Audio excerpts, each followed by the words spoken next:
ধোয়া ওঠা গরম ভাতের সাথে এরকম রুই মাছের পাতলার ঝোল থাকলে আর কিছুই লাগে না। আমাদের বাঙালিদের একটাই খাবার, মাছে ভাতে আমরা বাঙালি। তো যাই হোক, মাছটা ভালো করে ধুয়ে লবণ হলুদ মাখিয়ে নিলাম।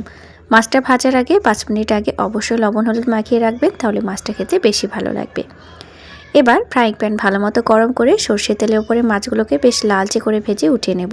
চাইলে আপনারা এখানে সাদা তেলও ব্যবহার করতে পারেন। দিনের বেলায় ভয়েস দিয়েছি, প্লিজ একটু মানিয়ে নেবেন। দেখুন তো ভাজা হয়েছে কিনা। আপনারা চাইলে আর একটু ব্রাউন করেও ভেজে নিতে পারেন। এরপরে 2টো পেঁয়াজ, 1 টুকরো আদা, 3-4টে রসুনের কোয়া আর 1 চা চামচ জিরে ভালো করে বেটে নিলাম।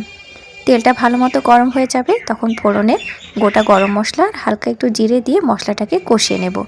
আমি এখানে সামান্য হলুদ, 1 চা চামচ ধনিয়া গুঁড়ো, 1 চা চামচ লাল লঙ্কার গুঁড়ো দিয়েছি।